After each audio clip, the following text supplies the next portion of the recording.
So after class today, sat with a couple of the blue belts and got a pretty good question. Like, how much should I think while I'm on the mats? Right? How much of it's just autopilot, just react, see and react? And how much of the time when you're on the mats are you actually thinking about your next move, taking seconds to deliberate, really paying attention to what the other person is doing, maybe moving slower, maybe not even caring about winning and losing? Right? What's that balance there? And I thought about it, and I thought, for me personally, at this age, I'm 45. I've been doing this 31 years. I've got injuries that I have to work around. I don't want any stupid injuries. I'm careful about who I train with now at this point in my career. But I would say 65 to 70% of the time that I train now, I'm doing a lot of thinking while I roll. Especially, I like to roll with some of the white belts, the blue belts, even women, because they don't use as much power. I'll roll with the white belts that don't spaz, the blue belts that don't spaz, and I can take longer to use my conscious mind and take 2 or 3 seconds to think about what they're doing, to really read the situation. And that's vital for me, because if I go against another high-level black belt and we're in the heat of battle and we're really getting after it, it's just a blur, right? It's just Tasmanian devil blur, and it's just read and react, and you have to go. And there's a time for that. As I get maybe 2, 3 weeks out of a tournament, a competition, I'll ramp it up and I'll go on autopilot. I'll just go on read and react. It's all about speed, getting that timing. But right now, here, a month out of the American Nationals, 10 weeks or so out of the IBJJF World Masters, and even Jiu Jitsu World League, which I might do in late July. I mean, I've got a lot more time. So maybe twice a week it's read and react, and it's just subconscious mind, autopilot, go. But 65, 70% of the time, for me, it's conscious mind. It's slow it down. It's paying attention to every little detail, even while I'm rolling with someone. And of course, I have the luxury of doing that more the less experienced someone is. This is the interesting thing about jiu-jitsu. Once someone's been training 6 months or more, usually human bodies, most people, if you put them in certain situations, if you put them in side control, or you put them in guard, or you put them flat on their back, or you sit them up and they're down on the mat, but they're sitting up, most people are only going to move 1 or 2 or 3 different ways, whether they're an elite black belt or they're someone with 6 months of training. Depending on their body type, they're either going to turn this way, they're going to turn that way, they're going to sit up. Right? There's not that, no matter how good they are, they're going to react if you put them in certain positions. If you pin their leg, they're going to do one of 2 or 3 things. Right? It's not really a big smorgasbord. Even though there's 1,000 moves they could do, if you pin their leg, they're going to probably try to re-loop the other leg. And I know that's coming. Whether it's an advanced white belt or an elite black belt, that's how 90-some% of people are going to react. So you know that. And so the advantage is, again, I can take time to read and react more. The lower belts, the people that are lighter weight, the women, I know I'm going to win those battles usually, but I can read and react. So that's very important. It's the conscious mind versus the subconscious mind. There's a guy named Daniel Kahneman who is a famous psychologist. He's a Nobel Memorial Prize winner in economic behavior. Behavioral science. And interesting thing, the guy was a psychologist. He was never an economist, never took an economics course in college at all, but was acknowledged for that Nobel Prize in economics, right? Go figure. He surrounded himself with the right people and, and produced some pretty phenomenal economic theories. But he talks about that. His book, his best-selling book, Thinking Fast and Slow, it's been widely hailed, but it's like the conscious mind versus the subconscious mind. The mind where you're thinking fast versus thinking slow. It's very important, and I believe the yin, the yang of life, you need both. You need balance on the mats. You need days where it's slow thinking training, right? You slow it down, read and react. You pay close attention to every little detail, and then there's times where you got to think fast. It's got to be speed chess. And I say somebody like my friend Mikey Musumeci, who just won the Black Belt Worlds, man, phenomenal guy. He's been doing it since he was 4 years old. He's born to do this. And someone like that, someone who studies the sport so much and who is basically a chess master. This guy has Bill Gates' brain and he's got Derek Jeter's body. right? Just you don't see that as that much, right? A wolf in sheep's clothing, as flow grappling and others are calling them. But Mikey, so for Mikey, it's about volume. He just throws volume at you. The more that jiu-jitsu is reduced to speed chess, the better for a guy like him. Why? Because he's brilliant. Because he's a genius. He's 20 years old and he's a genius. Why? He wants to throw a lot of moves. The more decisions, a guy like Mikey, you figure if he can speed up the game, if his opponent has to make 20 decisions in an 8-second window, right? Boom, boom, boom, make those. That's where the opportunities comes. That's where the opponents make mistakes and somebody like Mikey capitalizes. The superior mind in jiu-jitsu, the smarter thinker, the smarter fighter, you want volume normally. You want there to be a little bit of chaos. You want the decisions to have to be made quicker. You want even more some scrambles, in my mind, because that favors the quicker thinking person. When you're the lesser skilled jiu-jitsu, in my opinion, you want to slow it down. You want to be more methodical. You want there to be less decision making. You want it to be more about something slow and methodical, and a lot of times that can favor, the more you can slow the fight down. It's like in soccer. You face the Brazilian national team. They're brilliant with the ball. You might have to play the way the Italians do, is just drag it out. Slow down the shot clock. Just make it a slow, boring, defensive battle. And slow them down because they're phenomenal with the ball. They're crazily creative with the ball. And so what do the lesser skilled offensive teams do? Just slow it down, make it an ugly game, ugly soccer to watch. But it is a recipe for beating some of those brilliant teams. And so, there's a lot. I like to train both ways in training. I train some days methodical and slower and deliberate. And I like to take my time to read and react things. And I don't throw too much volume, but I'll just pay attention to how their body is moving. And then other days I want it to just be read and react.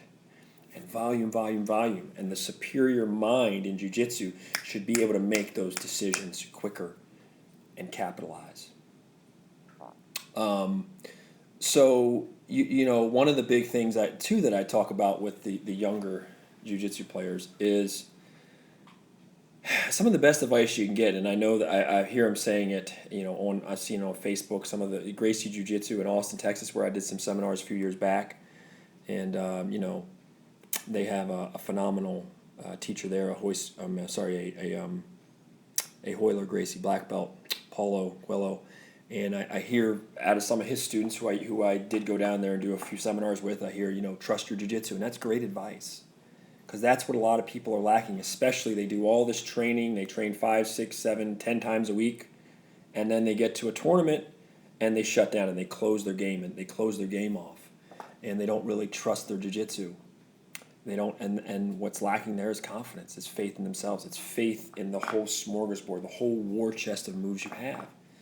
And that's a crisis of confidence. And you limit yourself and you tie your hands and you freeze up and you hesitate. Trust your jiu-jitsu. Confidence is gold. That's the real gold in peak performance. It's confidence. And sometimes for that confidence, you just have to make a leap of faith. Just trust your jiu-jitsu. Well, how do I trust my jiu-jitsu? Well, sometimes you just got to make a leap of faith. Just go to the tournament, dial into autopilot, get your mind right, focus 100%. Just trust your jiu-jitsu. Trust the techniques that you hit every day, every other day in training. Trust what your professor is teaching you. You have to put some faith in that. It's the only way you're going to grow and evolve. And then you'll get the feedback. What's working, you'll see what works in the competition. You'll see what doesn't work. You'll get the feedback. And it's an ongoing process, right? The mastery of all this is illusion. We call people masters. We call them loosely. There's always more to learn. There's always new scenarios, new feedback. Our bodies change. Right? Year by year, our bodies change a lot of times. So, again, the closer I get to a tournament, the more that I'll go on autopilot. Now, again, there are exceptions, guys. I mean, I can show you athletes I've seen, even like a guy like Marcelo, who I love, and I watched a lot of his tape, but, maybe Marcelo is just mostly autopilot. He's a very good teacher, and he's got a great eye for detail. But maybe when he competes and even when he's training, he just looks to me like he's on autopilot all the time. I'm not saying there is no one way. I'm not saying, hey, you got to go on autopilot. I'm saying for most of you, the way you should learn, you should combine yin and yang, your conscious mind, your subconscious mind. You should have flow days, read and recognize days where you slow things down and you're really paying attention, and you should have autopilot days where you just go, right? You should mix them up. And depending on your age, you can mix them up. I go hard maybe twice a week, partly because of my age. If I was a younger person, I'd probably be going hard every day. I would. So if you're younger, well, then you can do that. But still mix in some flow rolls. Mix in some slow it down. Mix in some conscious mind where you're really paying attention to the nuances, the technique. And as I say, Jiu Jitsu is, to me, at the end of the day, the gold. It's feel. It's a feel sport. It's a very intimate sport. You get there, the moment you collide with your opponent, you can feel all their energy.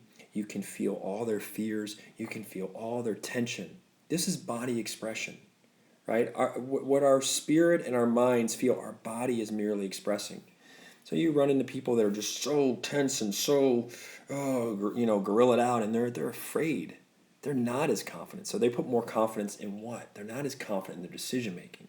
They're not as confident in their technique, so they put their confidence in what? Their power, their explosion, because they doubt their knowledge. You watch someone like a Lucas Lepre or most of the elite players in the game, they don't look like they're forcing. They're so poised. They move so fluidly, so efficiently, right? Every now and again you might see a violent move in Herbert, Santos, or Leandro Lo or Berchetta, horsepower and a takedown, but there's a time and a place for that horsepower and that explosion. But by and large, what you see is fluidity. You see flow. You see smooth. Even at the elite level, when the Rafa Mendes, the Cobrinhas, Bruno Malfacini, Caltera, they're just highly efficient athletes. And that's because they have a calm mind. They have a confidence in their technique, trusting their technique. So, that is very important. This is body expression. You're expressing, so you got to get your mind right too. You got to start trusting your technique. You got to get your mind right. Most of fighting is from the neck up. Most of it's from the neck up. And the more that you're a confident person, the more relaxed you are, the less fear you have, the more flow you'll have, the more efficiency you'll have, the less you'll telegraph what you want. So I want to learn to feel opponents, not just always see. I'm reading and recognizing. I am using my eyes when I'm doing slow-minded, conscious-minded training. But I also want to feel the move. I want to feel the timing. I want to feel the moment that they give me the pushback that I've been waiting for. I want to feel the moment that they're going to turn. I want to feel those things so I can anticipate them, so I can telegraph, so I can predict and stay 2 to 3 steps ahead of my opponent. I want to learn to feel. And if you always are rushing and Tasmanian deviling, you're never really taking the time to feel the positions, let positions develop. Right? That's part of the beauty. We're trying to learn to feel. Even if you close your eyes, you can still feel. I push, they push back. Right? If I turn them this way, learning to feel, that's part of time. Part of timing, knowing the right time, is just feel. It's not just drilling it, it's feeling it, even during live rolls. You have to pay attention, feeling where your weight is, feeling where their weight is. It's feel. This is a very feel-based sport. And the best people, the masters of this sport, are masters. They can feel right where your weight is. They can feel your tension. They can feel your fear. They can feel you break. You have to learn to have that intuition in real time on the mat in the heat of battle. And you get that in training. And some of it's, for me, with the slow, I combine slow-minded training, conscious-minded, slowing it down. My opponent, the lower belts, they can move Tasmanian Devil. But because I'm lucky, I've been doing this a long time, I can still take that extra 2 or 3 seconds to see a position, let it develop, and then make the right decision. I can sit there. We have a Rene Lopez, who's a phenomenal, I think he's one of the top 5 or 6 light featherweights in the world, black belt. And he's got an incredible spider guard. His guard is so difficult to pass. And you take someone like him, I get wrapped up and entangled trying to pass his guard. Man, it's tough. It's a lot. You got to put a lot of effort into it. And it's awesome because it makes me a lot better at that. But then, then you get some of the white belts that he coaches, or the blue belts, and they're really good spider guard players. And that's where I can do my best work. I can slow it down. I can let them get the grips. And then I can work my way out of there because I can take that extra 2 or 3 or 4 seconds to see the situation. Oh, turn my body this way. Oh, change that grip this way. Oh, do this. Oh, there's the stack. I have the luxury of extra seconds and extra time to make the right decision, and I won't just get literally destroyed by a white or a blue belt or a female player. Whereas if I'm going against Renee and I have to take those 3-4 seconds for a decision, I'm going to pay heavily for it. So with him, I just go autopilot. I just got to pass, and I can revisit it later, right? So even when you go autopilot and you have those sessions, you have those hard sessions, Tasmanian Devil, you're really getting after it. You're killing it in practice. When you come off the mat, you've also got to ask, you got to be on, okay, look, I got taken down 2 times. What did I do wrong there? Why did I let the guy flatten me here?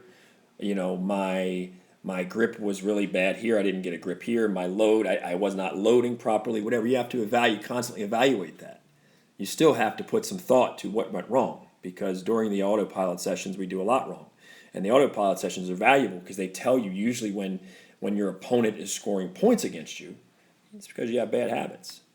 And autopilot will show those bad habits even better than subconscious training. Sometimes subconscious training, because you have the luxury of 3-4 seconds, your mistakes and your bad habits don't show up as much. That's the downside. They don't show up as much there. Yes, you can read and recognize things. You can work on technique when you do